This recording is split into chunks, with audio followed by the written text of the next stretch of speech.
علیہ وآلہ وسلم نے کہ حسین مجھ سے ہے اور میں حسین سے ہوں،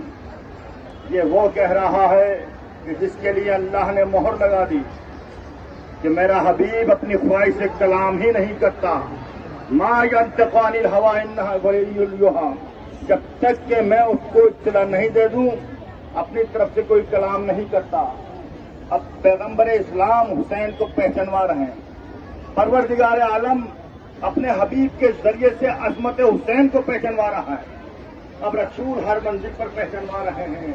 کاندھے پر بٹھا کر بتا دیا کہ جو مہر نبوت کے تخت پر بیٹھ سکتا ہے اسے حسین کہتے ہیں۔ عید کے موقع پر خدا کا رسول ناکہ بن جاتا ہے اور کہتا ہے جس کے لیے خدا کا رسول ناکہ بن جائے اسے حسین کہتے ہیں۔ رسول منبر پر ہے، حسین کا بچپن ہے، دامن الجھ جاتا ہے، حسین گر جاتے ہیں۔ خدا کا رسول منبر سے اتر کر حسین کو گود میں لیتا ہے، پھر منبر پر آ کر کہتا ہے پہچانو یہ ہے حسین۔ پروردگار عالم جانتا تھا کہ ایک وقت وہ آئے گا جب میرے دین پر آنچ آئے گی تو اس کو حسین بچائے گا، اس لیے ہر منزل پر پہچانوا رہے ہیں۔ خدا کا رسول نماز کی حالت میں ہے، حسین پشت پر سوار ہو جاتے ہیں۔ خدا کا رسول اس وقت تک سجدے سے سر نہیں اٹھاتا جب تک کہ حسین خود سے نہیں اترتے۔ جب بعد میں آپ سے پوچھا گیا یا رسول اللہ آپ نے سجدے کو اتنا طول کیوں دیا، تو آپ نے فرمایا جبریل امی یہ پیغام لے کر کے آئے تھے کہ پروردگار کا حکم ہے کہ جب تک حسین خود سے نہیں اترے سجدے سے سر نہ اٹھانا۔ غالباً امام حسین نے اسی دن سے عہد کر دیا ہوگا کہ نانا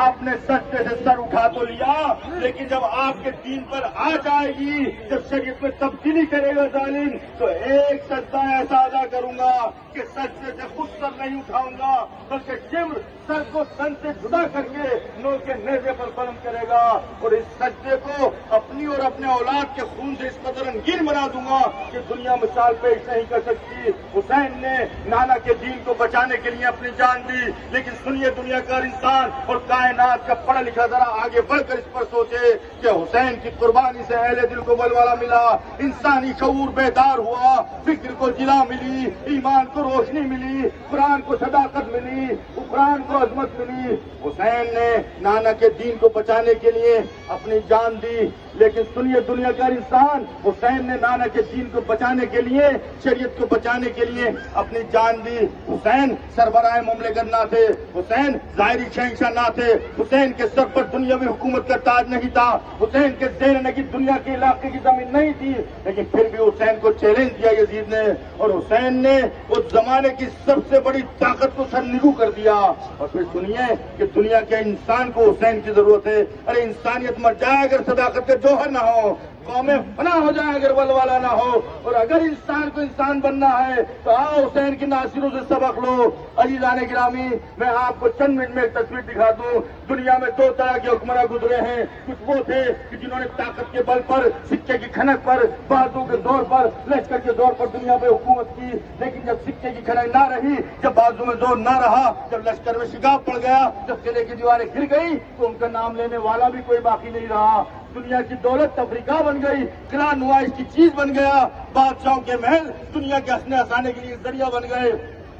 اور کچھ ایسے بھی تھے کہ جنہوں نے جسموں پر حکومت نہیں کی، دلوں پر حکومت کی، اور جنہوں نے دلوں پر حکومت کی تو دل نہ ہندو ہوتا ہے نہ مسلمان، دل نہ عیسائی ہوتا ہے نہ افریقی، دل نہ پڑھا لکھا ہوتا ہے نہ جاہل۔ کچھ لوگوں نے اپنی حکومت کا نقشہ انسان دلوں پر بنایا اور ان کی حکومتیں یوں پھیلی نہ جغرافیہ کی حدود میں محفوظ رکھ سکتی ہے نہ رنگ و نسل کے تابع ہو سکتی ہے۔ حسین کی حکومت کا پرچم آج بھی لہرا رہا ہے، حسین آج بھی ساری دنیا کے لیے قابل عزت ہے۔ وہ حسین کا در ہے کہ خالی مسلمان کھڑے نہیں ہوتے، خالی شیعہ کھڑے نہیں ہوتے، بلکہ ہر مسلمان، ہر شیعہ اور ہر مذہب کے لوگ خراج عقیدت پیش کرتے ہیں، اس لیے کہ حسین نے مسلمانوں کے لیے جان نہیں دی، شیعوں کے لیے جان نہیں دی، سنی حضرات کے لیے جان نہیں دی، بلکہ کائنات کے انسانوں کو انسانیت بچانے کے لیے اپنی جان دی۔ سلامات پیشیے پر محمد و آل محمد۔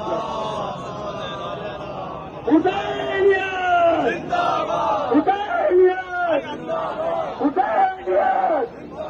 حسینیت یزیدیت حیدری یہ نام حسین اپنے اندر جاذبے رکھتا ہے، یہ نام حسین اپنے اندر اثر رکھتا ہے، یہ نام حسین دنیا کو بتا دینا چاہتا ہے کہ دیکھو جب تم سے دنیا کی بڑی سے بڑی طاقت بھی ٹکرانے آئے تو اسے دیکھ کر ڈر نہ جانا، قوت کو دیکھ کر مروب نہ ہو جانا، نیزوں کی چمک سے، ایٹمک پاور کی چمک سے آگے چکرچون نہ ہو، پہلے اپنے مسلک پر غور کرنا کہ رائے حق پر ہو کہ نہیں، اگر باطل پر ہو تو کسی چھوٹے ملک کے سامنے بھی آگ اٹھا کر مت دیکھنا، اور اگر حق پر ہو تو جتنی بڑی طاقت تمہارے سامنے کیوں نہ آ جائے ٹکرا جانا، فتح تمہاری ہوگی، لیکن دھیان رہے طاقت حق کی طاقت ہو، طاقت سچائی کی طاقت ہو، طاقت علم کی طاقت ہو، طاقت کردار کی طاقت ہو۔ حسین نے قیامت تک کے انسانوں کو معیار عزت و دولت سمجھا دیا، دنیا یہ سمجھی کہ جس کے سر پر تاج ہو وہ معزز، حسین نے کہا جو تاج کو ٹھوکر مار سکتا ہے وہ معزز، صلوات بھیجیے پر محمد و آل محمد پر۔ حسین تاج پہن کر معزز نہیں بلکہ تاج یزید کو ٹھوکروں میں رون کر